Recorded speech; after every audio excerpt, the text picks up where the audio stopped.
As you can imagine, there's an immense number of questions that this election over the weekend raises, both for the ANC in eThekweni, for the ANC in KwaZulu-Natal, and perhaps also for the ANC nationally. Tembisa Fakude is from Africa-Asia Dialogues. Tembisa, good afternoon to you. I think the smart money had always been on Zandile Gumede winning this election. She'd been there before, been there for a long time. But it does raise tough questions for the ANC about why it allows someone to contest an election when they'll still have to step aside. Well, I think when they agreed on this step-aside policy at the conference of the ANC 2017, they did not necessarily go into detail. And I don't think they anticipated that they'll face this kind of a challenge, where those that are accused of certain crimes can still stand for election. So the step-aside policy did not go into detail, and I think they should have done that.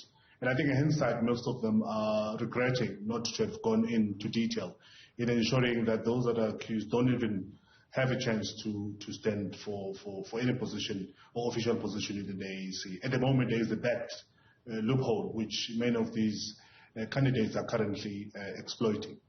I mean, it goes to the heart of one of these sort of contradictions within the ANC, doesn't it? I'm not the person who pointed this out. Someone else has pointed this out before me. To say that at one conference you can have an ANC branches that would say we want to step aside resolution, and at the same conference elect someone who would then have to step aside. At Nasrec it was Asma Khashilo who ended up having to step aside. The point I'm trying to make is that there's a sort of contradiction in what ANC branches claim to want. They all claim to want to fight corruption, and yet someone like Zandile Gumede, facing serious charges, is elected. Well, it's true. I'm not quite sure whether they are really serious about 2024, because one would expect that the branches will be looking at strategies that will lead them to the victory when it comes the national elections in 2024. But what we've seen yesterday, notwithstanding, of course, that the 2021 municipal elections were a vote of no confidence, particularly in the seat of eThekweni, one would have expected that they would have chosen a different candidate to that of Zandile Gumede, who's currently facing the corruption charges. Well, I mean, that's such an important point, because in eThekwini itself, I mean, I could not believe, frankly, if you had said to me in October last year, just days before the local elections, that the ANC will get below 50% in eThekwini, I wouldn't have believed you. I would have bet against you hugely. I'm very, very glad that I didn't, because the ANC did go below 50%. I mean, the election of Zandile Gumede, former mayor, corruption accused, unlikely to increase support in eThekwini, and eThekwini really matters to the ANC. No, it does. But I think this is also all about undermining the voters. I mean, the voters, ANC voters, during those elections gave a very clear message. Hence the reduction in terms of percentage that the ANC managed to garner during the 2021 municipal elections. So one wonders what will happen in 2024 if the ANC still insists on not listening to its own members, by the way. Not only the voters of eThekwini, but there were a lot of people who were ANC members who decided to abstain from, now we know, from voting because of certain dissatisfactions that their party decided to embrace over the past couple of years.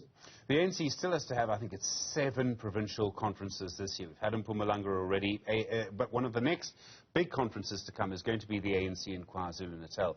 And this election that saw Zandile Gumede win was actually relatively close, considering what's happened in that area in the past. Are you expecting these divisions that we saw in this conference to go into the ANC's provincial conference in KwaZulu-Natal? If they do, what impact is that going to have? Well, certainly. I mean, you've got two very big influencers in KZN. You've got Zweli Mkhize and you've got Jacob Zuma. And those will continue influencing the preferences of leadership in KZN. So KZN is going to be interesting for those of us who are political junkies to observe as we lead towards the national conference of the the ANC later this year. So there's going to be big divisions in KZN. Contestation is likely to be much more interesting. Luckily, we saw a semblance of cordiality after Thabani Nyabaso lost. He went on to congratulate those that won, in the absence of Mrs. Gumede, of course. But it's going to be interesting moving forward, what's going to be happening there. And I think the JZ fraternity and Zweli Mkhize will be playing a very important role. We know that this weekend even Minister Sisulu was also in Durban there to boost the confidence of the so-called RET faction. So we'll have to wait and see what's going to be happening, but interesting times ahead. I think that cordiality may be important, may be vital in what happens next. I think you're right to pick up on that. I think it's an important point. But there is another issue, which is that KwaZulu-Natal, I mean, you will know, Tembisa, that how important it used to be the dominant province in the ANC. Go 10 years ago, 2012, you knew a decision by the eThekweni region would then have national consequences. If the ANC in KwaZulu-Natal is divided, I don't think it's going to have exactly the same influence.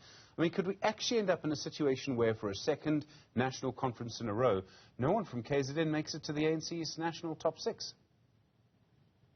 Well, it doesn't look so. It doesn't look like it, but they're surely going to be putting forward the name of Zulu Mkhize as the president of the ANC come 22 December this year. So we'll have to wait and see. But I think there's going to be different powers, as it already is at the moment. You've got Sihle Zikalala, who's the provincial chair, who plays a very important role in eThekweni, by the way. And then you have the incumbent, the mayor of eThekweni, Mr. Kaunda, who's also playing an important role there. Now you have Zandile Gumede. So you've got these three places of power. All of them, by the way, are located in eThekweni, notwithstanding that the headquarters of the Premier was supposed to be Pietermaritzburg, but the politicking in KwaZulu-Natal is happening in eThekweni. So in eThekweni itself, we've got three very powerful players who will try and, kind of carve their own direction in terms of the preference come 2020, come December this year. So we'll have to see how that's going to happen. But I don't see Zulu Mkhize and Jacob Zuma not playing a role in terms of shaping the preference of leadership of the province later.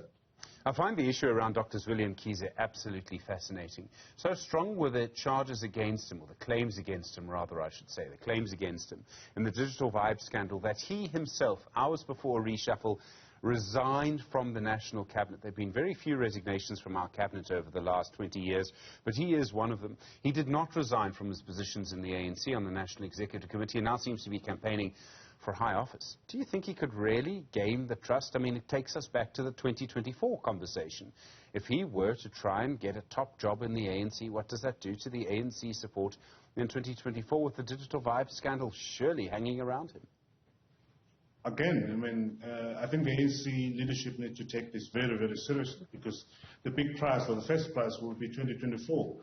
Provincial leadership and the leadership of the ANC, yes, whilst it's very important, who sits on top of the food chain, but it's important that they concentrate all their efforts towards winning the 2024 elections. We know that there are certain personalities that have become persona non grata within the broader South African society, and if those people again are given a chance to lead the ANC, it creates a problem. We know that they've not been found guilty, but you know how the jury of a public opinion operates in South Africa. And until they are cleared, I don't think they should, for the sake of the party, by the way, and for the sake of them maintaining position of power in 2024, I don't think they should stand. But again, ANC is an independent party. It operates in with separate policies and regulations. Even this step-aside policy that they've embraced, notwithstanding the loopholes, but one would have thought that as committed members of the ANC, they'll do the right thing and keep controversy out of the process leading to 2024 national elections. Tembisa, Fakude, thank you from Africa Asia Dialogues. I do appreciate the time. A lot more to come from eThekweni.